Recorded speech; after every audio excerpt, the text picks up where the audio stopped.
I've been skimming through this book, and then I get distracted because I get sucked into the story.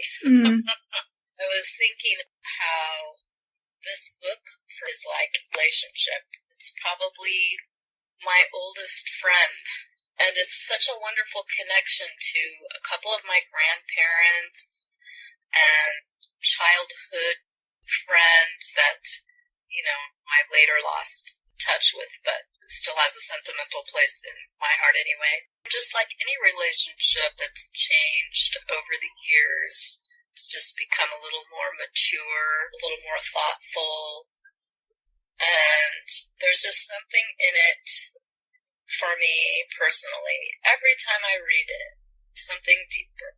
That's really beautiful.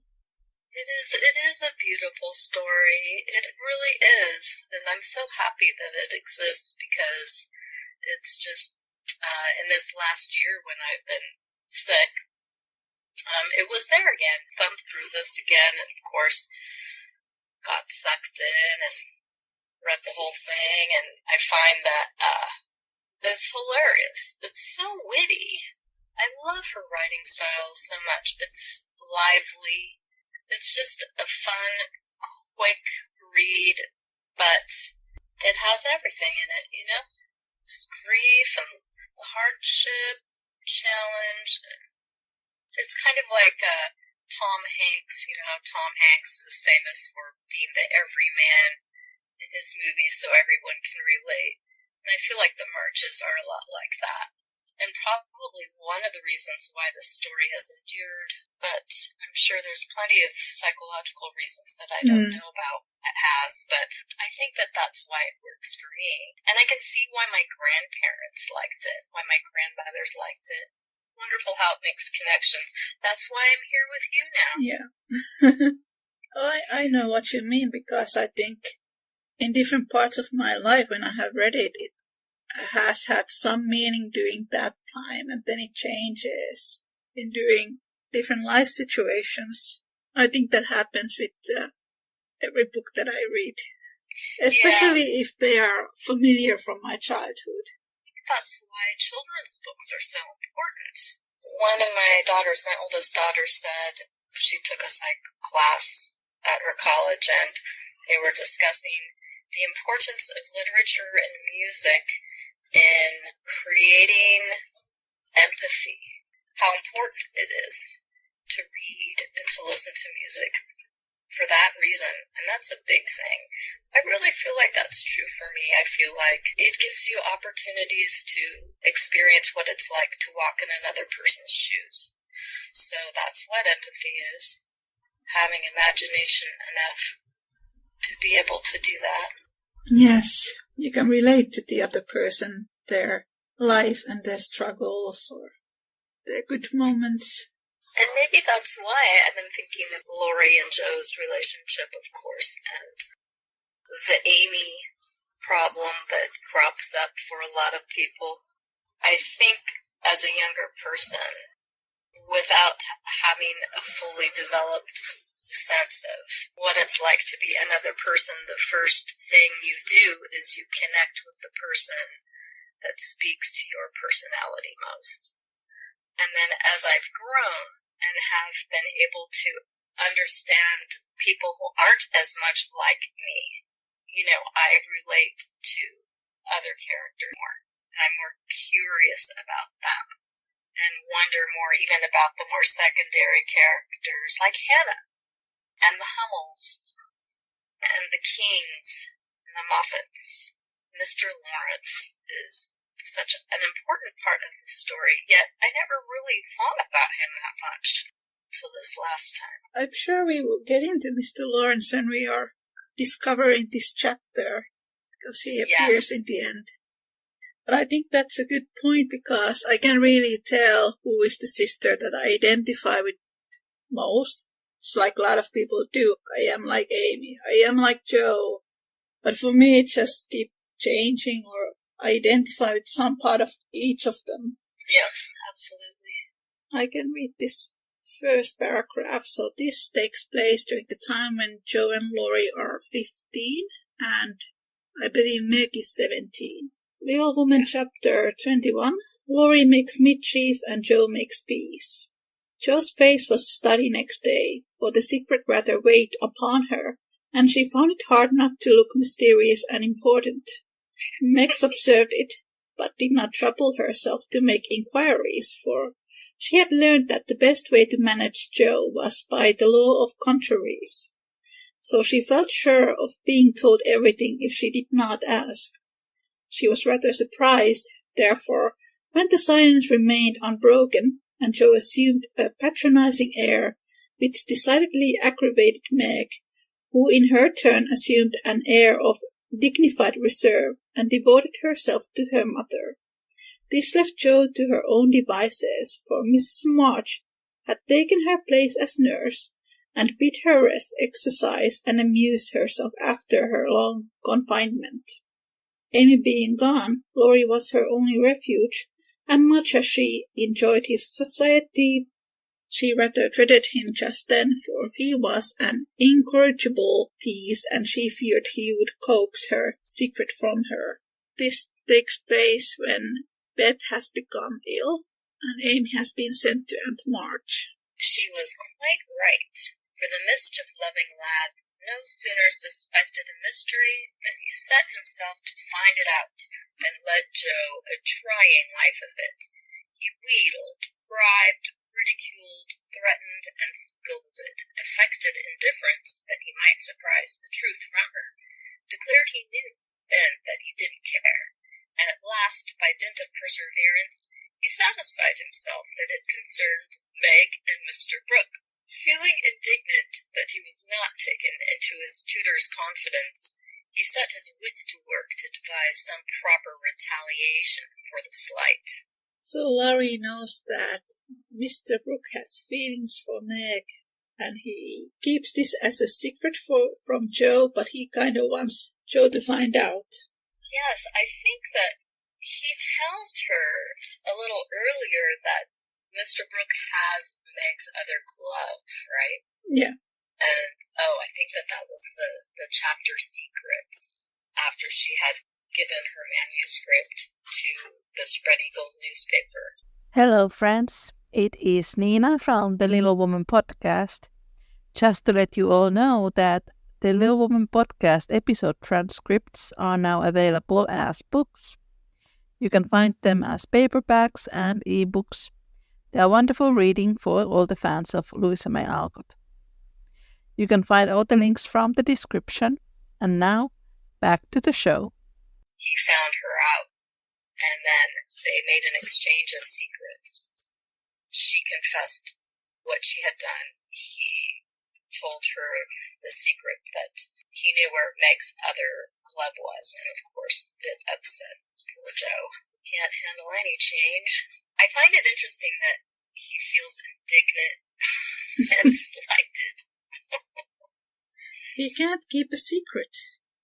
Not from him. Meg, meanwhile, had apparently forgotten the matter and was absorbed in preparations for her father's return. But all of a sudden a change seemed to come over her, and for a day or two she was quite unlike herself. She started when spoken to, blushed when looked at, was very quiet, and sat over her sewing with a timid, troubled look on her face. To her mother's inquiries she answered that she was quite well, and Joe's she silenced by begging to be let alone. She feels it in the air, love I mean, and she's going very fast. She's got most of the symptoms. Is twittery and cross, don't eat, lies awake and mopes in corners. I got her singing that song about the silver-voiced brook, and once she said, John, as you do, and then turned as red as a poppy. Whatever shall we do? Said Joe, looking ready for any measures, however violent. Nothing but wait. Let her alone. Be kind and patient, and Father's coming will settle everything, replied her mother.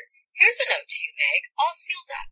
How odd. Teddy never seals mine, said Joe next day, as she distributed the contents of the little post office. Mrs. March and Joe were deep in their own affairs when a sound from Meg made them look up to see her staring at her note with a frightened face. My child, what is it? Cried her mother, running to her. while Joe tried to take the paper which had done the mischief. "It's all a mistake. He didn't send it. Oh, Joe, how could you do it?" And Meg hid her face in her hands, crying as if her heart was quite broken. "Me? I've done nothing." "What's the talking about?" cried Joe, bewildered. Meg's mild eyes kindled with anger as she put a crumpled note from her pocket and threw it at Joe, saying reproachfully, "You wrote it, and that bad boy helped you. How could you be so rude, so mean, and cruel to us both?" Joe hardly heard her, for she and her mother were reading the note, which was written in a peculiar hand. "My dearest Margaret, I can no longer restrain my passion and must know my fate before I return. I dare not tell your parents yet, but I think they would consent if they knew that we adored one another. Mr. Lawrence will help me to some good place, and then, my sweet girl, you will make me happy. I implore you to say nothing to your family yet, but to send one word of hope through Laurie to your devoted John." Oh, the little villain! That's the way he meant to pay me for keeping my word to Mother. I'll give him a hearty scolding and bring him over to beg pardon, cried Joe, burning to execute immediate justice. But her mother held her back, saying with a look she seldom wore, "Stop, Joe. You must clear yourself first. You have played so many pranks that I am afraid you have had a hand in this." "On my word, Mother, I haven't. I never saw that note before, and don't know anything about it, as true as I live," said Joe so earnestly that they believed her. "If I had taken a part in it, I'd have done better than this, and have written a sensible note. I should think you'd have known Mr. Brooke wouldn't write such stuff as that," she added, scornfully tossing down the paper. "It's like his writing," faltered Meg, comparing it with the note in her hand. "Oh, Meg, you didn't answer it," cried Mrs. March quickly. "Yes, I did," and Meg hid her face again, overcome with shame. "Here's a scrape. Do let me bring that wicked boy over to explain and be lectured. I can't rest till I get hold of him," and Joe made a rush for the door again. What always makes me angry in this chapter is that Meg actually replied to this letter.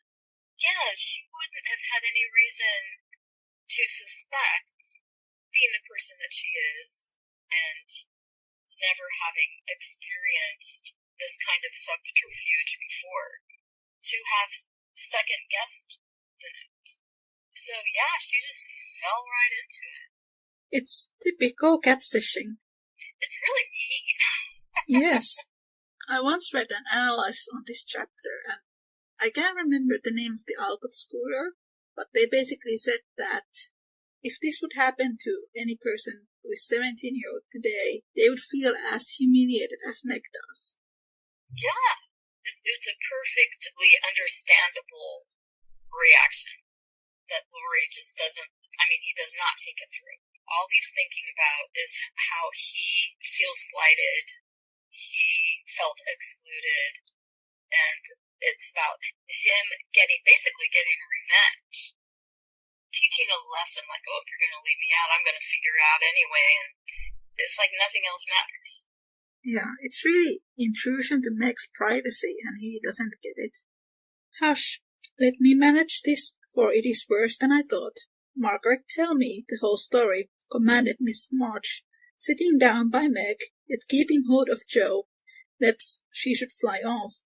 I received the first letter from Laurie, who didn't look as if he knew anything about it, began Meg without looking up. I was worried at first, and meant to tell you. Then I remembered how you liked Mr. Brooke, so I thought you wouldn't mind if I kept my little secret for a few days. I'm so silly that I like to think no one knew, and while I was deciding what to say, I felt like the girls in books, who have such things to do. Forgive me, Mother. I am paid for my silliness now. I never can look him in the face again. What did you say to him? Asked Miss March. I only said I was too young to do anything about it yet, that I didn't wish to have secrets from you, and he must speak to Father. I was very grateful for his kindness, and would be his friend, but nothing more for a long while. Miss March smiled, as if well pleased, and Joe clapped her hands, exclaiming with a laugh, You are almost equal to Caroline Percy. who was a pattern of prudence. Tell on, Meg, what did he say to that? I actually went to Google Caroline Percy. She's a character from a 19th century book called Patronage. By Maria Edgeworth. Yes. Have you read it? No, it's like 4 volumes. I find the idea very daunting. But I was surprised and pretty delighted to learn that there's a segment in that story where she receives 2 letters written by the same hand that causes some issues. And so I thought, well, that's hilarious. I mean, of course, only anybody who was familiar with the story would know, and a modern audience would have to do the deep dive. It just broadened my appreciation for her even more, that Louisa includes the pop culture in her story, and that detail is kind of a big deal. I didn't know that, but there's a nice intertextuality there, that she takes parts of this literature that she was reading and was popular at the time. Yeah, and one of the things, too, that I'm appreciating more this time around is how Pilgrim's Progress, Bunyan's Pilgrim's Progress fits into this whole thing, how it influenced the structure of the first half of the book. I knew it, but I didn't really observe it or study it as much as I have during this last reading. That is really interesting. He writes in a different way entirely, telling me that he never sent any love letter at all, and is very sorry that my rockish sister, Jo, should take such liberties with our names. It's very kind and respectful, but think how dreadful for me. So, yeah. It's so mean, and I hate to laugh, you know. This doesn't sound like Laurie is in love with Jo. This sounds more like Laurie's teasing Jo as well. Yeah, that's what it's all about. It's like, hey, you're not telling me what I think I should know, so I'm going to basically torture you. I'm going to torture it out of you any way I can, and it doesn't matter how. As a matter of fact, it's funny to me. He thinks it's funny. Yeah. He just calls it a joke or a prank. It's like, no, it's me. Meg leaned against her mother, looking the image of despair, and Jo tramped about the room, calling Laurie names. All of a sudden she stopped, caught up the 2 notes, and after looking at them closely said decidedly, I don't believe Brooke ever saw either of these letters. Teddy wrote both, and keeps yours to crow over me with, because I wouldn't tell him my secret. Don't have any secrets, Jo. Tell it to Mother, and keep out of trouble as I should have done, said Meg warningly. Bless you, child. Mother told me. That will do, Jo. I'll comfort Meg while you go and get Laurie. I shall sift the matter to the bottom and put a stop to such pranks at once. Away ran Jo, and Mrs. March gently told Meg Mr. Brooks' real feelings. Now, dear, what are your own? Do you love him enough to wait till he can make a home for you? Or will you keep yourself quite free for the present? I've been so scared and worried. I don't want to have anything to do with the lovers for a long while. Perhaps never, answered Meg petulantly. If John doesn't know anything about this nonsense, don't tell him, and make Jo and Laurie hold their tongues. I won't be deceived and plagued and made a fool of. It's a shame. I really love Meg in this chapter. She knows her self-worth. Seeing that Meg's usually gentle temper was roused, and her pride hurt by this mischievous joke, Mrs. March soothed her by promises of entire silence and great discretion for the future. The instant Laurie's step was heard in the hall, Meg fled into the study, and Mrs. March received the culprit alone. Jo had not told him why he was wanted, fearing he wouldn't come. But he knew the minute he saw Mrs. March's face, and stood twirling his hat with a guilty air, which convicted him at once. Jo was dismissed, but chose to march up and down the hall like a sentinel, having some fear that the prisoner might bolt. The sound of voices in the parlour rose and fell for half an hour, but what happened during that interview the girls never knew. When they were called in, Laurie was standing by their mother with such a benignant face that Joe forgave him on the spot, but did not think it wise to betray the fact. Meg received his humble apology and was much comforted by the assurance that Brooke knew nothing of the joke. I don't know about you, but I think that Joe did the right thing to not tell Laurie that she forgave him on the spot. That's probably true. For a while. I'll never tell him to my dying day. Wild horses shed, drag it out of me. So you'll forgive me, Meg? And I'll do anything to show how out and out sorry I am, he added, looking very much ashamed of himself. I'll try, but it was a very ungentlemanly thing to do. I didn't think you could be so sly and malicious, Laurie, replied Meg, trying to hide her maidenly confusion under a gravely reproachful air. It was altogether abominable, and I don't deserve to be spoken to for a month. But you will, though, won't you? And Laurie folded his hands together with such an imploring gesture as he spoke in his irresistibly persuasive tone that it was impossible to frown upon him in spite of his scandalous behavior. Meg pardoned him, and Mrs. March's grave face relaxed in spite of her efforts to keep sober, when she heard him declare that he would atone for his sins by all sorts of penances, and abase himself like a worm before the injured damsel. Jo stood aloof, meanwhile, trying to harden her heart against him, and succeeding only in priming up her face into an expression of entire disapprobation. Laurie looked at her once or twice, but as she showed no sign of relenting, he felt injured and turned his back on her till the others were done with him, when he made her a low bow and walked out without a word. There he is, he's injured again, like now it's about him.